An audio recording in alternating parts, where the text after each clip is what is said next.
How does synchronous detection reduce noise in analog signals? Imagine trying to hear a whisper in a noisy room. Sometimes, the background noise makes it impossible to catch the faint sound. In electronics, we face a similar challenge when trying to detect weak signals amid noise.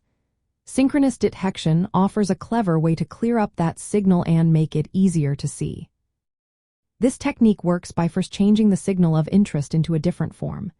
It involves modulating the signal at a specific known frequency. Think of it like turning a light on and off at a steady rhythm.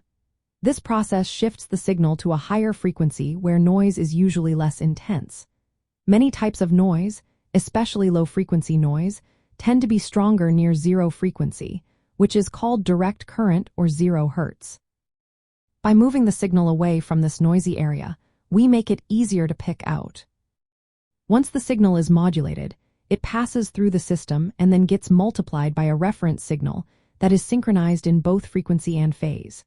This is like having a second light that flickers exactly in sync with your original light. When you multiply these two signals, the original signal is brought back down to a lower frequency, close to 0 Hz. Meanwhile, noise components that are not synchronized get spread out across a wider range of frequencies. After this multiplication, a low-pass filter is used. This filter blocks out the high-frequency noise and leaves behind a clean version of the original signal. It's like tuning into a radio station and filtering out static, so you only hear the music clearly. This process significantly improves the signal-to-noise ratio, which means the signal becomes much clearer compared to the background noise.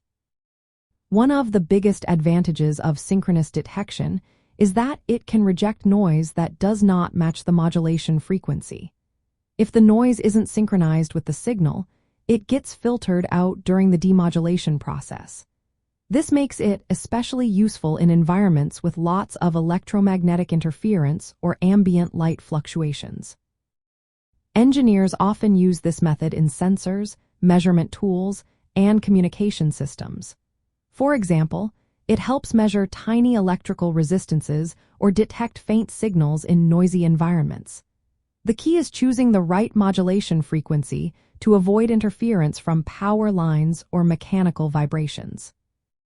In practical terms, you might see this technique in action with devices called lock-in amplifiers or synchronous demodulators. These are built with analog components or digital circuits that multiply the input by a reference wave and then filter the result. The end result is a much cleaner, more accurate signal.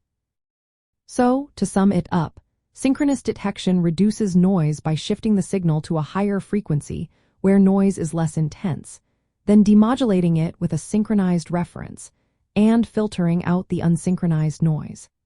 This process makes it possible to detect weak signals even in very noisy environments, improving measurement precision and reliability in analog signal processing.